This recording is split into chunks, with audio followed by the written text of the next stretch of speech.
भारत के इतिहास की वो काली रात जिसने कुछ ही पलों में ले ली हजारों लोगों की जान। कहानी मौत के उस फैक्ट्री की जब जानवरों की आंखों से भी निकल आया था खून। भारत के इतिहास की ऐसी घटना जिसमें दम घुटने से चली गई थी 22,000 लोगों की जान।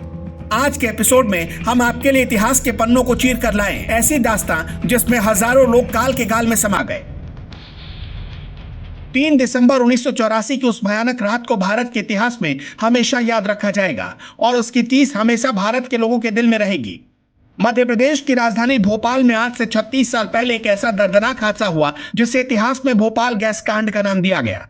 ठीक 36 साल पहले भोपाल के यूनियन कार्बाइड नाम की कंपनी के कारखाने से एक जहरीली गैस का रिसाव हुआ जिसमें दम घुटने से करीब 22,000 लोगों की जान चली गई और लगभग 1.5 लाख लोग शारीरिक अपंगता से लेकर अंधेपन के शिकार हो गए, जो आज भी त्रासदी की मार झेल रहे हैं।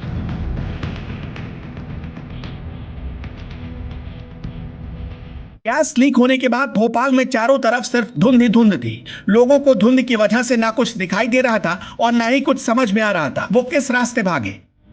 धुंध बढ़ती ही जा रही थी और लोग दम घुटने से मरते जा रहे थे। जहरीली गैस हवा के साथ साथ एक जगह से दूसरी जगह बढ़ती जा रही थी और लोगों की जान भी जा रही थी।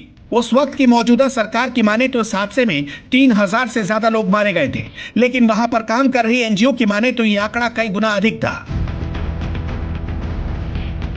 दरअसल उस रात यूनियन कार्बाइड की फैक्ट्री से करीब 40 टन गैस लीक हुआ था।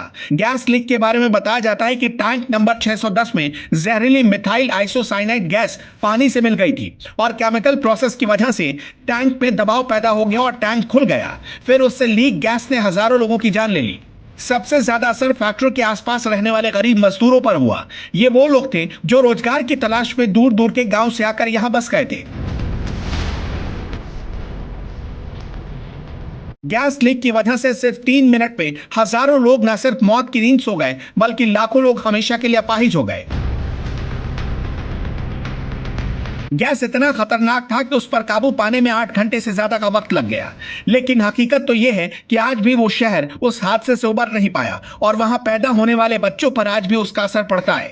कई रिपोर्ट्स के मुताबिक वहां के हैंडपंप का पानी 1999 तक जहरीला था।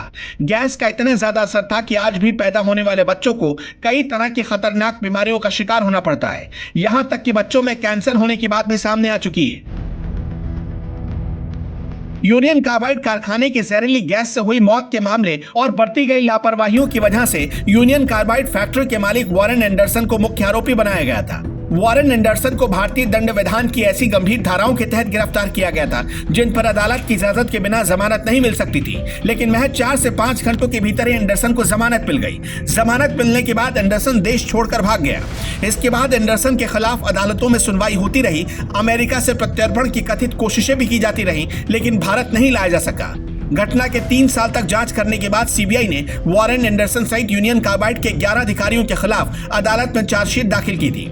एंडरसन 1986 में यूनियन कार्बाइड के सर्वोच्च पद से रिटायर हुआ और 92 साल की उम्र में 29 सितंबर 2014 को अमेरिका के फ्लोरिडा में मौत हो गई। तो हमारे द्वारा दी गई जानकारी आपको कैसी लगी, कमेंट करके हमें जरूर बताएं। हमारे फेसबुक पेज को लाइक करें, यूट्यूब चैनल को सब्सक्राइब करें। वीडियो देखने के लिए आपका शुक्रिया।